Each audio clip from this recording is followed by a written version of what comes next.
رہے گا یوں ہی ان کا چرچا رہے گا، رہے گا یوں ہی ان کا چرچا رہے گا، پڑے خاک ہو جائیں جل جانے والے۔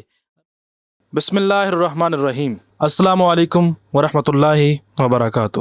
میں مخاطب ہوں امت مسلمہ سے، میں مخاطب ہوں اپنی ملت کے نوجوانوں سے، میں مخاطب ہوں ملت کے پاسبانوں سے اور شعور اور بیداری کی طرف آنے والی قوم سے۔ میں مخاطب ہوں عشاقان مصطفیٰ صلی اللہ علیہ وآلہ وسلم سے۔ حضرات گرامی قدر، میں ہوں حافظ پیر محمد ارسلان رضا سیفی مجددی، اور میں اس وقت مخاطب ہوں دارالعلوم جامعہ جیلانیہ رضویہ حسنین آباد گلی نمبر 16 کی جانب سے۔ حضرات گرامی قدر، چند دن پہلے ہندوستان کی طرف سے، بھارتی سرکار کی طرف سے، سرکار تو کہنا کیا، وہ سرکار نہیں، سرکار تو سرکار دو عالم ہیں، لیکن بھارتی حکومت کی جانب سے نبی کریم صلی اللہ علیہ وآلہ وسلم کی گستاخی کی جاتی ہے۔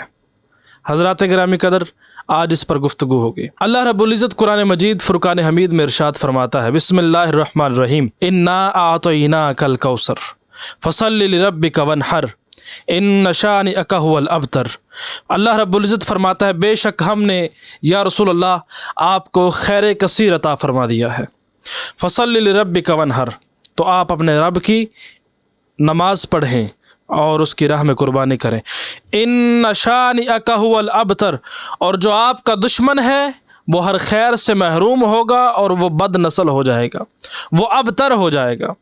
رسول کریم صلی اللہ علیہ وآلہ وسلم کی گستاخی تمام امت مسلمہ کو نامنظور ہے۔ ہم کٹ سکتے ہیں، مر سکتے ہیں، ہم ہر طرح کی مصیبت کو مول لے سکتے ہیں، لیکن اپنے آقا و مولا کے بارے میں کسی قسم کا کوئی کم تر لفظ برداشت نہیں کر سکتے۔ ہم رسول کریم صلی اللہ علیہ وآلہ وسلم کی شان و عظمت اور آپ کی ناموس اور آپ کی شان اور آپ کے احترام میں، آپ کے وقار میں کسی قسم کی بھی کوئی بھی گستاخی، کوئی بھی غلیظ لفظ کو برداشت نہیں کر سکتے۔ ہم ہندوستان کی، بھارتی سرکار کی، بھارتی حکومت کی، نریندر مودی کی اور اس کے پٹھوؤں کی ہم مذمت کرتے ہیں، اور ہم یہ پیغام دینا چاہتے ہیں کہ مودی ہوش کے ناخن لو۔ جب بھی میرے آقا و مولا کے بارے میں کسی نے گستاخی کی، کسی نے اپنی گندی زبان دراز کی، میرے آقا و مولا کے بارے میں جب بھی کسی نے میلی نگاہ سے دیکھا، میرے آقا و مولا کے بارے میں جب بھی کسی نے اپنی ناپاک انگلی اٹھائی تھی، اللہ رب العزت نے اس کی انگلی کو توڑ دیا تھا، اس کی نسلوں کو برباد کر دیا تھا۔ اے مودی، جب تک اسلام کے اندر اور عالم اسلام کے اندر جب تک ایک ایک مسلمان باقی ہے، جب تک ایک ایک عاشق رسول باقی ہے، تمہیں اپنی خیر منانی چاہیے، اور تمہیں اپنی پارٹی کی خیر منانی چاہیے، اپنی زندگی کی خیر منانی چاہیے۔ تم نے رسول کریم صلی اللہ علیہ وآلہ وسلم کی گستاخی کی ہے، انشاءاللہ تعالی تم دیکھنا اللہ تمہارے ساتھ کرتا کیا ہے۔ حضرات گرامی قدر، جب رسول کریم صلی اللہ علیہ وآلہ وسلم کے بارے میں گستاخی ہوئی، بے ادبی ہوئی، امت مسلمہ نے اتحاد کیا۔ آج بھی اتحاد کی ضرورت ہے، آج بھی متفق ہونے کی ضرورت ہے، آج بھی ایک پلیٹ فارم پہ ہونے کی ضرورت ہے۔ وہ کفر پر ہو کر، میں اپنے نوجوانوں سے مخاطب ہوں، اپنی قوم سے مخاطب ہوں کہ وہ کفر پر ہو کر ایک ہیں۔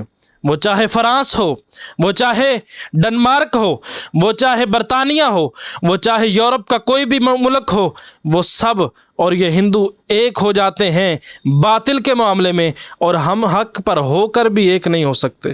ہم حق پر ہو کر ایک ہونا ہوگا، متحد ہونا ہوگا، متفق ہونا ہوگا، اور مل کر ہندوستانی پروڈکٹس کا بائیکاٹ کرنا ہوگا۔ اللہ رب العزت قرآن مجید فرقان حمید میں ارشاد فرماتا ہے، یا ایھا الذین آمنوا لا تقولوا رائنا وقولوا انظرنا واسمعوا وللکافرین عذاب علیم۔ اے ایمان والو، جب رسول کریم صلی اللہ علیہ وآلہ وسلم سے مخاطب ہوں تو رائنا نہ کہنا، بلکہ کہنا یا رسول اللہ ہم پر نظر کرم فرما دیجیے۔ مجھے خوشی ہوئی، دلی مسرت ہوئی، جامعہ جیلانیہ رضویہ کا پرنسپل ہونے کے ناطے سے آپ سے مخاطب ہوں۔ مجھے خوشی ہوئی، دلی مسرت ہوئی کہ عرب میڈیا کی جانب سے، قطر میڈیا کی جانب سے، کویت کی جانب سے، عرب ممالک کی جانب سے، تمام امت مسلمہ جہاں جہاں رہتے ہیں وہاں وہاں سے آواز اٹھی، چاہے وہ سوشل میڈیا پر آواز ہو، الیکٹرانک میڈیا پر آواز ہو، کسی بھی طریقے پر آواز ہو۔ میں کل ویڈیو دیکھ رہا تھا، ایک بڑی خالی سڑک اور خالی علاقہ تھا، وہاں پر ایک شخص کافر ہے تو شمشیر پہ کرتا ہے بھروسہ، مومن ہے تو بے تیغ بھی لڑتا ہے سپاہی۔ عزیزان گرامی، وہ ایک شخص تھا لیکن وہ احتجاج کر رہا تھا انڈیا کے خلاف، وہ احتجاج کر رہا تھا بھارتی اور مودی کے خلاف، بھارتیوں کے خلاف، ان ہندوستانیوں کے خلاف جو نبی کریم صلی اللہ علیہ وآلہ وسلم کے بارے میں نازیبا الفاظ کہتے ہیں، ان کے خلاف وہ اکیلا کھڑا تھا۔ لیکن میں وہ دیکھ رہا تھا، مجھے خوشی ہوئی۔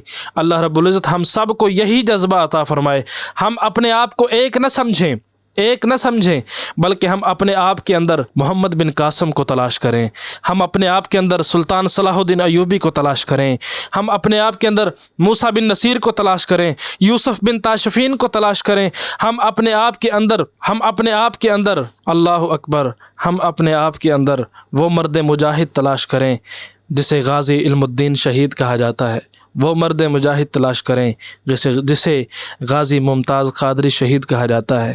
آپ کے اندر بھی وہ غازی ممتاز قادری موجود ہے، آپ کے اندر بھی وہ غازی علم الدین شہید موجود ہے، آپ کے اندر بھی وہ عامر چیمہ شہید موجود ہے، آپ کے اندر بھی موسیٰ بن نصیر موجود ہیں، آپ کے اندر بھی یوسف بن تاشفین موجود ہیں، آپ کے اندر بھی سلطان صلاح الدین ایوبی موجود ہیں۔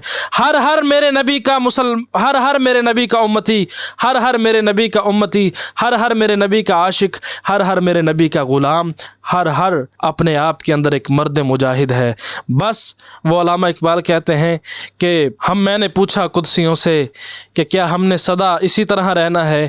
کیا ہم امریکہ اور ان یورپ اور دوسرے یہ جو یورپ ہے، انگریز ہے، کیا ہم نے ہمیشہ ان کی غلامی کرنی ہے؟ تو علامہ اقبال نے قدسیوں سے جب پوچھا تھا تو قدسیوں نے جواب دیا تھا۔ علامہ اقبال کہتے ہیں، نکل کر صحراؤں سے جس نے روما کی سلطنت کو الٹ پلٹ دیا تھا، سنا ہے قدسیوں سے میں نے وہ شعر پھر ہوشیار ہوگا۔ عزیزان گرامی، ہندوستان کی سرزمین سے ایک میری بہن نے، ایک مسلمان خاتون نے آواز دی تھی، پکارا تھا تو حجاج بن یوسف نے پورا لشکر محمد بن قاسم کی معیت میں یہاں پر بھیجا تھا۔ انہوں نے فرمایا تھا کہ اس میری بہن کی داد رسی کے لیے جاؤ، اور محمد بن قاسم کوئی زیادہ میچور نہیں تھا، کوئی زیادہ عمر والا نہیں تھا، کوئی زیادہ تجربہ کار نہیں تھا، وہ جنگ کا سپاہی نہیں تھا، اتنا اس کی صرف 17 سال عمر تھی، لیکن اس نے الٹ پلٹ کر رکھ دیا تھا اور سندھ سے ملتان تک، کراچی سے ملتان تک اس نے فتح کیا تھا ہندوستان کو۔ ایک محمد بن قاسم تھا لیکن اس میری بہن کی داد رسی کے لیے وہ اٹھا تھا۔ عزیزان گرامی، اگر ہم اٹھیں گے، ہم بھی محمد بن قاسم بن کر اگر اٹھیں گے تو انشاءاللہ تعالی لال قلعے پر محمد رسول اللہ کا لال قلعے پر محمد رسول اللہ صلی اللہ علیہ وآلہ وسلم کے نام کا جھنڈا لہرائے گا۔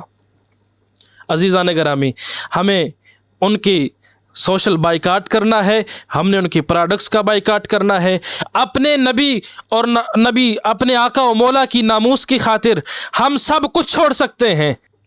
عزیزان گرامی، نبی کریم صلی اللہ علیہ وآلہ وسلم کی شان و عظمت سب سے اعلیٰ ہے۔ اللہ تعالیٰ ارشاد فرماتا ہے، وَرَفَعْنَا لَكَ ذِكْرَكَ، ہم نے آپ کی خاطر آپ کے ذکر کو بلند کر دیا ہے۔ عزیزان گرامی، جب یہ کفار، یہ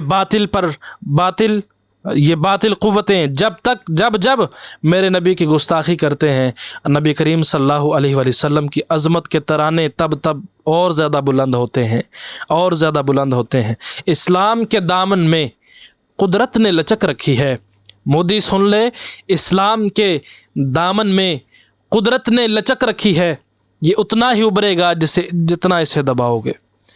سب سے اولا و اعلیٰ ہمارا نبی، سب سے بالا و اعلیٰ ہمارا نبی، جتنے تارے کھلے سب کے سب چھپ گئے، پر نہ ڈوبا ہمارا نبی۔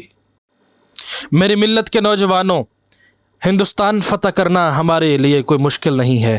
ہندوستان کے اندر اعلیٰ حضرت عظیم البرکت شاہ امام محمد رضا خان قادری قندھاری افغانی ثم بریلوی علیہ رحمہ موجود ہیں۔ ہندوستان کے اندر حضرت مجدد الف ثانی موجود ہیں۔ ہندوستان کے اندر معین الدین چشتی اجمیری موجود ہیں۔ ہندوستان کے اندر اولیاء کرام کا جمع غفیر موجود ہے۔ عزیزان گرامی، ہندوستان فتح کرنا مشکل نہیں ہے۔ اعلیٰ حضرت عظیم البرکت امام عشق و محبت شاہ امام احمد رضا خان قادری قندھاری افغانی ثم بریلوی علیہ رحمہ فرماتے ہیں، رہے گا یوں ہی ان کا چرچا رہے گا، رہے گا یوں ہی ان کا چرچا رہے گا، پڑے خاک ہو جائے جل جانے والے، رہے گا یوں ہی ان کا چرچا رہے گا۔ والسلام۔